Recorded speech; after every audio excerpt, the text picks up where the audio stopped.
You didn't harden because you were arrogant. You didn't distance yourself because you thought you were better than anyone. You didn't shut down out of rebellion. You did it because something inside of you hurt, and you weren't sure anyone knew what to do with that pain. Not even you. So you did what most people do when life becomes too heavy and too unpredictable. You built a wall. You called it strength. You called it survival. And everyone else, they called it pride. They said you were closed off, stubborn, too independent, spiritually cold. But they never stopped to ask, what are you protecting? What happened to make you believe you couldn't be open anymore? Because that's what it really was, wasn't it? Not pride, but protection. Not arrogance, but armor. You stopped sharing because no one knew how to hold your truth. You stopped needing people because every time you did, they disappointed you. You stopped opening up to God because too many prayers felt like they went unanswered. And silence started to feel safer than disappointment. So, you shut the door, quietly. Maybe even politely, but firmly. And instead of calling it grief, or trauma, or exhaustion, you told yourself, this is just who I am now. And in some ways, it worked. You kept functioning. You kept showing up. You even kept serving. But something in you felt gone, not dead, just buried. You weren't trying to be unreachable. You were trying to stay intact. Because somewhere deep in your story, your openness was once used against you. Your vulnerability was once weaponized. Your honesty was once rejected. And you learned, not with words, but with experiences, that being real was dangerous. So when people called you proud, what they didn't see was the child inside you still holding the pieces of a trust that was never quite put back together. What they didn't hear was the voice in your head saying, don't let them get too close. Don't need anyone ever again. Don't depend on people. Depend on yourself. So you became independent. Not out of ego, but out of injury. You became self-reliant. Not because you believed you were better, but because relying on others once cost you too much. And then someone told you that God was after your pride, that He wanted to break your will, that the resistance you felt was rebellion, not pain. But that's not how healing works, and that's not how love moves. God isn't afraid of your walls. He doesn't misinterpret your silence. He doesn't see your protection as rebellion. He sees it as evidence that you've been surviving longer than anyone knows. And if you've never heard this before, hear it now. God never confused your protection with pride. People might have. Religion might have. You might have. But He never did. Because He knows exactly what broke you. And He knows exactly why you've been afraid to be open again. He knows the exact moment your trust snapped. He remembers the look in your eyes the day you stopped praying boldly. He sees the hesitation in your worship, not as resistance, but as reverence still looking for safety. That's the thing about defense mechanisms. They're not sin. They're signals. They're signs that something went wrong, and you did the best you could to cope. And for that, God doesn't scold you. He sits with you, not to accuse, but to remind you, I never asked you to carry this alone. You weren't proud. You were tired. You weren't distant. You were protecting what was left of your heart. And you've done that well.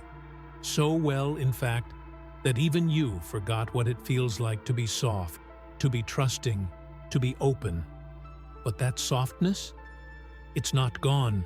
It's waiting, under the armor, under the silence, under the independent image you've learned to present to the world. It's still there. The part of you that used to be tender, honest, expectant. The part that used to pray like someone was listening. The part that used to hope like restoration was possible. The part that used to believe you could be known and loved at the same time. That part of you has not died. It's just been guarding the door, and it's tired of standing alone. But before you can open that door, you need to know this. God is not waiting to punish you for your defenses. He's waiting to hold you in your healing, not to lecture, not to test your loyalty, but to rebuild your trust from the ground up. Because real healing doesn't begin with surrender. It begins with safety. And that's what God offers, not a demand for obedience from a wounded place, but an invitation to rest in a love that never misunderstood your survival. And maybe, just maybe, you're finally safe enough to lower the shield. Not all at once, but slowly, because you're not who you were when those walls went up. And God is not who fear said He was. And in Part 2, we'll explore the hidden emotional cost of this isolation, and how the wall that kept you safe for so long may now be keeping you from the very healing you've prayed for. You didn't mean to become isolated. At first, the wall felt safe. It was your shelter, your boundary, your breath of control in a world that had taken too much from you. And for a while, it worked. You needed that emotional armor. It protected you from another betrayal, from another disappointment, from another moment of vulnerability being met with silence or rejection. But here's what no one tells you about walls. They protect, yes, but they also disconnect.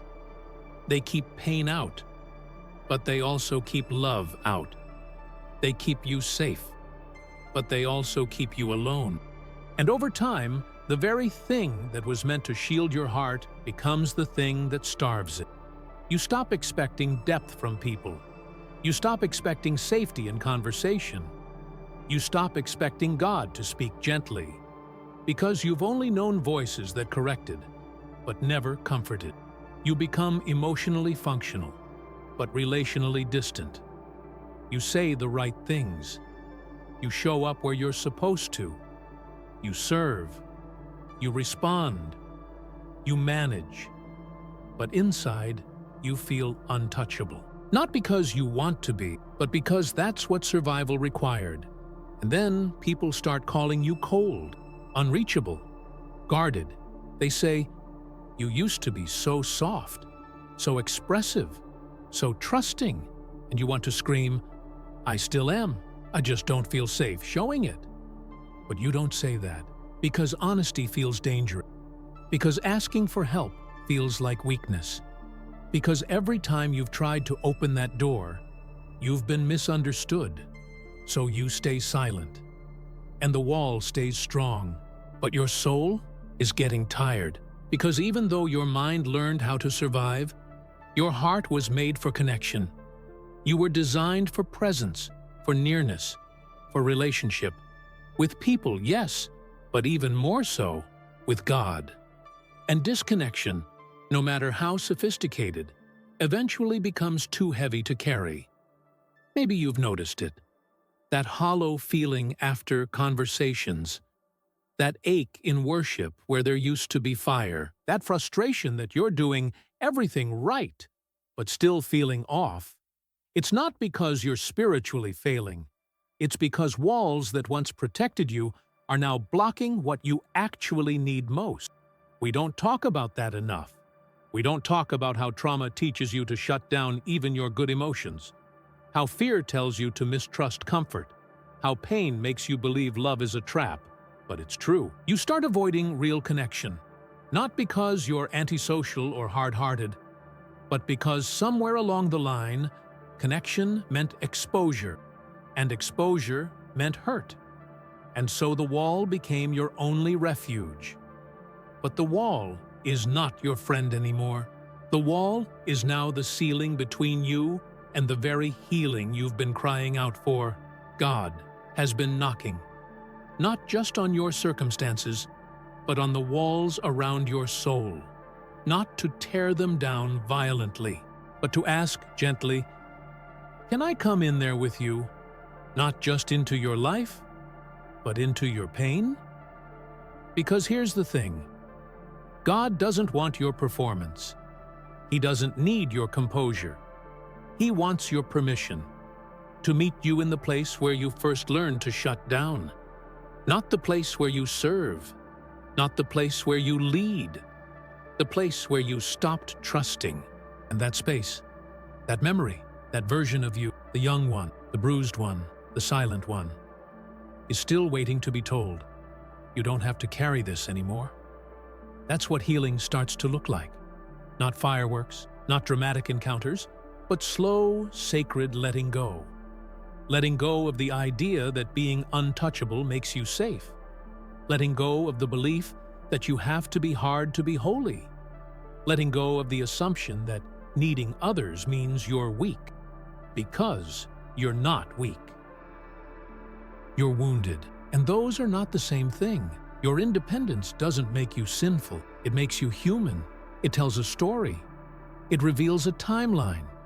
It holds secrets that God already knows and is ready to unravel gently, but only if you let Him close enough. So what if you began to let the wall soften? Just a little. Not all at once, but enough to feel again, enough to be real again, enough to whisper to God, I want to trust again, but I don't know how. Because that confession alone is holy. That's how love starts to work. Not with pressure, but with permission. Not with force, but with invitation. God doesn't demand vulnerability from the outside. He waits for you to feel safe enough on the inside to offer it. And when you do, even just a little, you'll notice something strange and beautiful. The wall didn't fall. It faded. It loosened. It lost its grip, and in its place, something better began to grow. A new foundation, not built from fear, but from trust. Not fast, but real. And that's where we're going next.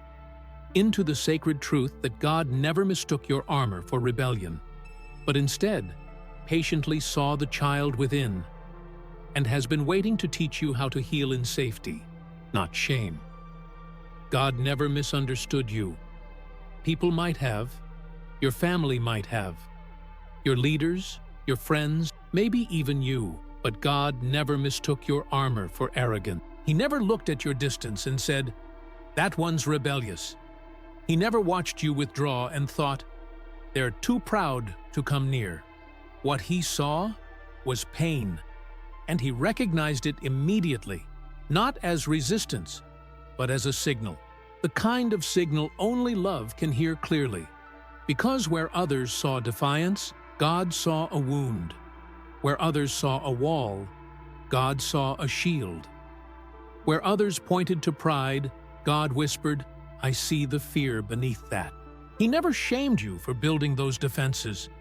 He simply waited, not at a distance, but right there, near the edge of your silence.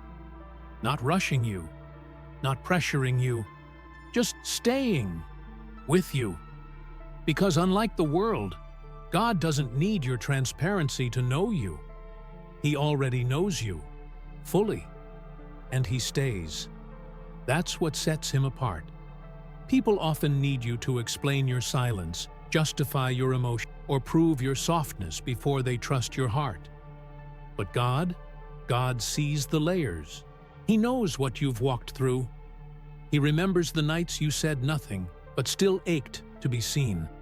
He hasn't forgotten the moments you closed your eyes and tried to pray, and the only thing that came out was a breath, or a tear, or complete silence. And He never turned away. Because God doesn't just interpret your actions, He discerns your heart. And when your heart is buried under years of self-protection, He doesn't ask you to dig it out alone. He comes closer. Not like the voices that demand instant openness, not like the people who required perfection before connection. God approaches differently. He doesn't knock like a judge. He waits like a friend, like someone who knows what it's like to be misunderstood, to be assumed guilty, to be called things that don't match your soul. Because Jesus, more than anyone, understands how it feels to be misread. He came in gentleness and was called a threat. He brought healing and was accused of rebellion. He spoke truth and was labeled arrogant. He knows what it's like for people to assign the wrong meaning to your presence. So when he looks at you, closed off, cautious, hesitant, he doesn't meet you with accusation. He meets you with identification. I know what it's like to not be seen for who you really are. And in that knowing, something holy begins to stir. You realize you don't have to explain yourself to God. You don't have to defend your silence. You don't have to justify the years you've spent hiding behind strength. He's already aware. He's already accounted for it. And he's already made room for you to take your time to trust again. This is not the God of fear-based religion. This is the God who walks beside wounds. The God who doesn't shout instructions from a distance, but sits on the floor with you until you're ready to stand again. And the more you realize this, the more the fear starts to lose its grip. Because it's hard to stay guarded in the presence of someone who never rushes you. It's hard to stay defensive when you're not being attacked. It's hard to pretend you're fine when love keeps patiently saying, "You don't have to be strong for me. I'm here for the parts of you that aren't." That's how God heals us, not by forcing access, but by creating safety. He doesn't punish your protection. He understands where it came from. And slowly, he helps you see that you don't need it anymore. Because in him, you are already safe. You're not being analyzed. You're being held. Not because you finally said the right prayer. Not because you finally surrendered enough. But because he decided, long before you ever pulled away, that you were worth staying for. Let that sink in. You, behind the armor. You, with the silence. You, with the frustration, the numbness, the questions. You have always been worth loving. And here's the sacred truth. He doesn't love you despite your defenses. He loves you through them. He walks with you inside them. He sees the you beneath the hard exterior and says, "That one, that's the one I'm healing. That's the one I'm restoring. That's the one I've never stopped pursuing." So if you've been afraid that you've been too distant for too long, if you've assumed that your silence has disappointed God, if you've carried the shame of being proud when you were really just hurting, breathe. You were never too far gone. You were never disqualified. You were never spiritually defective. You were surviving. And now, you're ready to start healing, not by tearing the wall down all at once, but by letting the truth of how God sees you seep through the cracks. Because when love enters the places fear built, something begins to soften. And what comes next is even more powerful. Learning how to live without the armor, how to relate, how to trust, how to feel safe again, not just with God, but with others. And that's where we're going in Part 4, the slow, sacred movement from guardedness to connection, and how vulnerability doesn't make you weak, it makes you whole. Healing doesn't begin when the wall comes down. It begins when you stop depending on it to feel safe. And that's a slow, sacred shift. Because even after you realize your emotional armor has outlived its usefulness, it doesn't just disappear overnight. It was built brick by brick, moment by moment, out of real disappointment, real betrayal, real pain. And those bricks don't crumble easily. But what they can do is soften. They can begin to lose their urgency, their grip, their weight. Not because you forced it, but because you're starting to realize you don't need to defend what God has already decided is safe. And you, your heart, your truth, your process, you are safe now. Not because life is suddenly easy, but because you're no longer relying on fear to keep you alive. You're learning to breathe again, not in hiding, not in hypervigilance, but in honest, embodied presence. And that presence, that terrifying, liberating presence, is where vulnerability begins. Not as exposure, but as connection.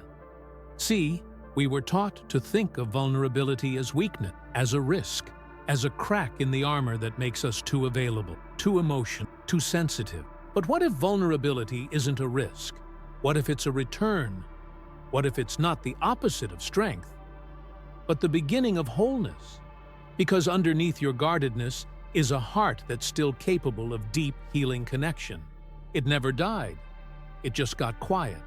And now it's time to listen again. To what? To the moments where you feel something stir when you talk to someone and your mask almost drops. To the times you say, "I'm fine," but your soul is screaming to be heard.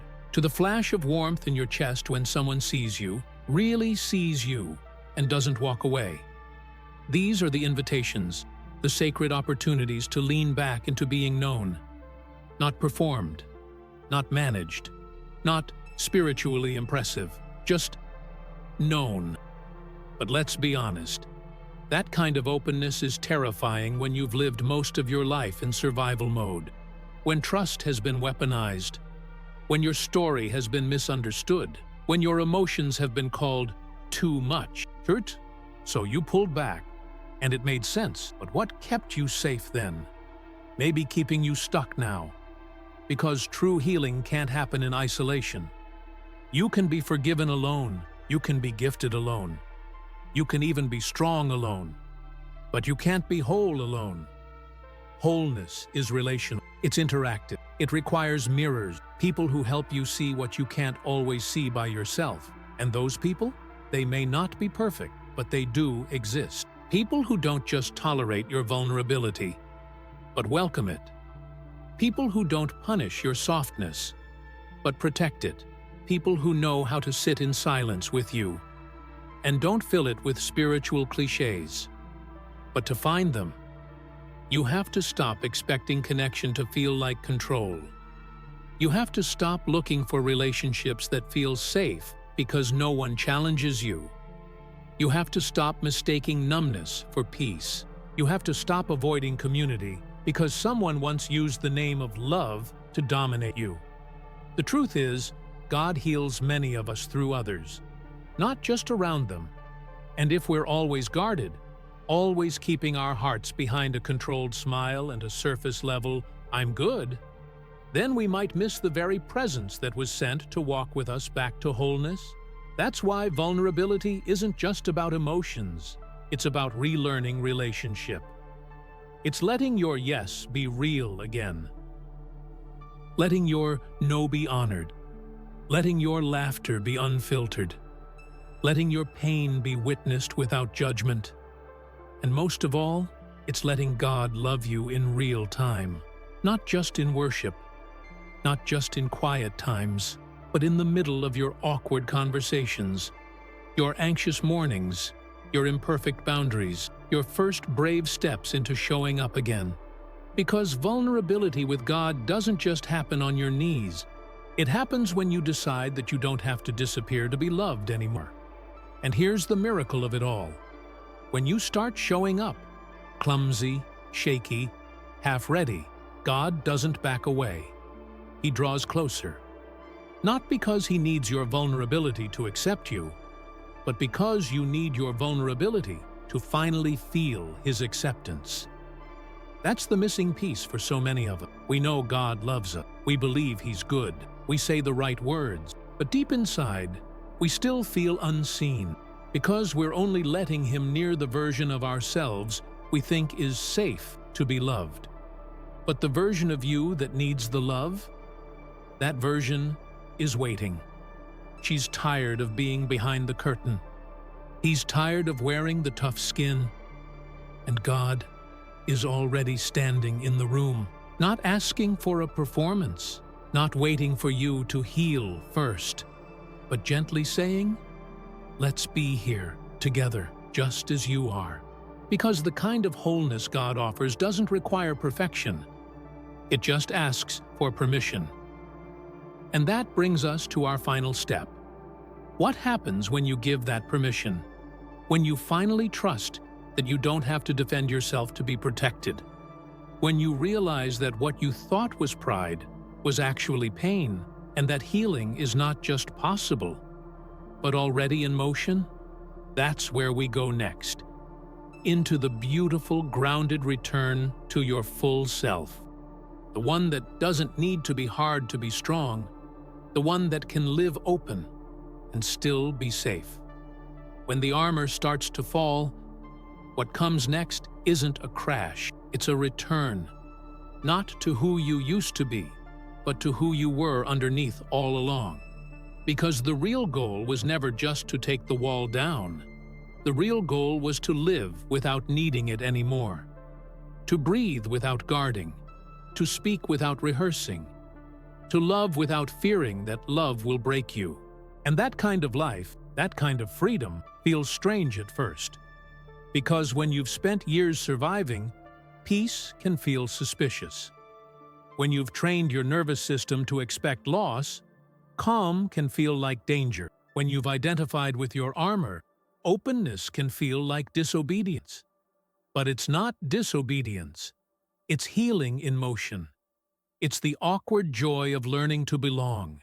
To yourself, to your story, to the world, to God. You begin to live with your heart open again. Not recklessly, not naively, but bravely. Because now, you're rooted. You don't have to convince anyone of your strength. You don't have to perform emotional distance to feel safe. You don't have to overthink every word you speak in prayer. You get to just be. Fully, freely, finally. This is the fruit of healing. You begin to feel again, and you don't apologize for it. You begin to need again, and you don't see it as weakness. You begin to connect again, and you don't sabotage the closeness. You start to trust, not blindly, but wisely. You let people in, not carelessly, but intentionally. And most importantly, you stop running from the God who never once ran from you. Because now you see it clearly. He was never waiting for you to toughen up. He was waiting for you to come home. Home to your own soul. Home to the version of you that can cry without shame. That can pause without guilt. That can ask for help without crumbling. Home to the version of you that knows. I don't have to be strong all the time to be valuable, and once you're home, everything changes. You begin to see obedience not as control, but as cooperation with love. You stop interpreting conviction as punishment and start receiving it as invitation.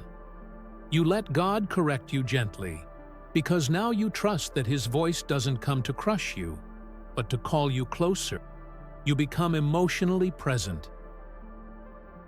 Not hyper-spiritual, not emotionally numb, but balanced, grounded, real. You can tell the truth about where you are spiritually without shame. You can say, I'm struggling today, without fearing you've failed. You can admit doubt without thinking it disqualifies you from faith. This is what real spiritual maturity looks like. Not someone who's always on fire. Not someone who never wavers, but someone who's integrated, whole, held, because that's the kind of person who can walk into a room and carry peace. Not noise, not performance, just presence. That's the kind of person who becomes a safe space for others. The kind who doesn't shame the brokenhearted because they remember what it was like to be shattered. The kind who doesn't rush the wounded because they know how long it takes to trust again. The kind who doesn't equate quietness with distance because they've learned how to listen to what silence actually means. And when you live from that place, that whole, restored, soft place, you don't lose yourself. You become yourself. You don't fear being seen. You welcome it, because now you've seen what love looks like. Not as a concept, but as a presence. A God who never flinched when you went silent. A father who didn't interpret your distance as defiance. A friend who never asked you to toughen up to stay close. He just stayed. Through all of it, waiting. whispering, healing. And now, you're free. Free to show up. Free to try again. Free to rest. Free to feel. Free to start dreaming without feeling foolish. Free to stop apologizing for needing grace, even on the days you've walked with God for years. Because here's the truth. You never had to cancel yourself to be faithful. You never had to protect yourself from the God who formed your soul. You never had to prove your strength to be worthy of His nearness. You just had to see yourself the way He always did, not proud, not distant, not stubborn, just wounded. And now, healing. So if you've made it this far, through the fear, through the armor, through the ache, let this be your gentle declaration. I am not who fear said I had to be. I am not too much. I am not too broken. I am not lost. I was guarded. Now, I'm free. And I am finally safe to be fully myself in the presence of the one who never left.